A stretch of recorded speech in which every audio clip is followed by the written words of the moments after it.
lot of people see war as fighting on the front lines. They never get to see anything else that goes on. Some people don't get recognized for what they did.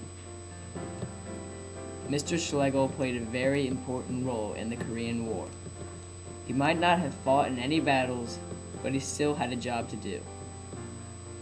On the day August 27, 1934, Mr. Schlegel was born in Lebanon, Pennsylvania. As a kid, Mr. Schlegel loved outside activities such as camping in the woods. This made training camp much easier for him later on. Mr. Schlegel decided to enlist in the Army right out of high school, along with some of his friends. At first, he requested to be an airplane mechanic. He wanted his occupation in the military to be something he could use once he got out of the service. Unfortunately, he did not get to be a mechanic.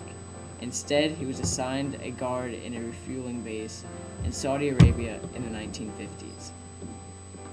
Before Mr. Schlegel was flown to Saudi Arabia, though, he had to go through boot camp.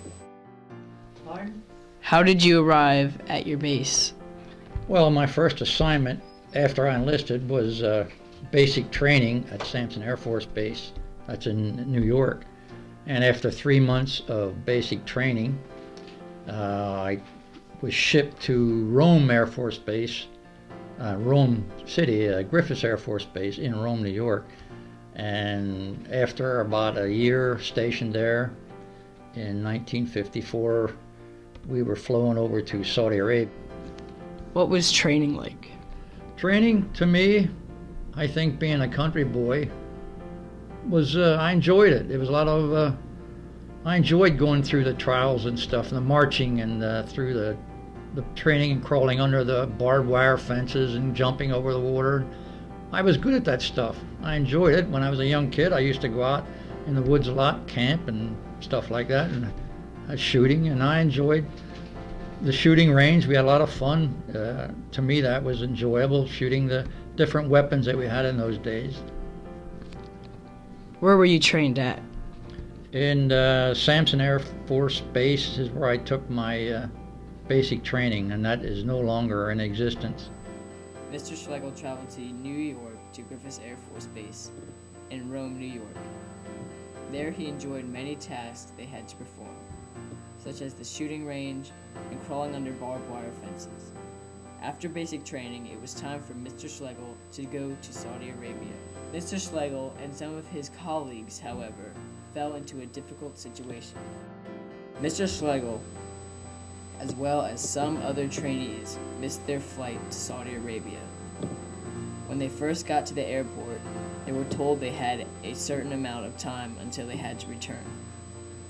When they got back to the airport, they saw their plane taking off. They had to island hop to catch back up with their plane. One island they visited was the Azores. Eventually, they caught up with their flight later that day to their new base. Once they caught back up with their unit, they got yelled at. During this time in Saudi Arabia, as Mr. Schlegel had experienced many strange and interesting things. The food was very enjoyable for him. He appreciated the fact that it wasn't the same food in the United States. Usually, the locals would provide food. Then, one morning, while Mr. Schlegel was guarding his base, he and another guard noticed some people gathered around their gate. So they went to go see what the problem was. There, he saw a very repulsive image. A thief was punished for what he had done. The man had been brutally decapitated and his hands and feet were chopped off. A common punishment in Saudi Arabia. In Saudi Arabia, many things were different from the U.S. Mr. Schlegel really had to be aware of what he was doing at all times. In Saudi Arabia, and you can see the punishment that they do to their citizens over there. It's pretty severe and pretty nasty. This was right outside our main gate on the base I was stationed on, Dhahran Air Force Base, and pretty nasty. In Saudi Arabia, there were some nice people and some mean people. Mr. Schlegel learned this the hard way. One evening, Mr. Schlegel went to go get a suit made. He met with a man who measured him and came up with a price estimate. The price set for the suit was $25, and the tailor asked for the money ahead of time. Mr. Schlegel paid the man and did not return for a while, giving the man time to make the suit. A while later, Mr. Schlegel went back to the man to see what the progress was. When he reached where he met the man earlier, he was told the tailor left the country. Tailors over there, and they would make a suit just to fit you, measure you up and fit you and everything. And I remember one incident, you'd order a suit be made, and then this Arabian fella would measure you up for the suit. I got a coat made out of cashmere, a really nice fancy top coat, and I still have that today. But I know one incident, I wanted to get a suit made, and the guy required $20 down, so I gave him $20, and later on I went back to see what the progress was, and I was told he left the country.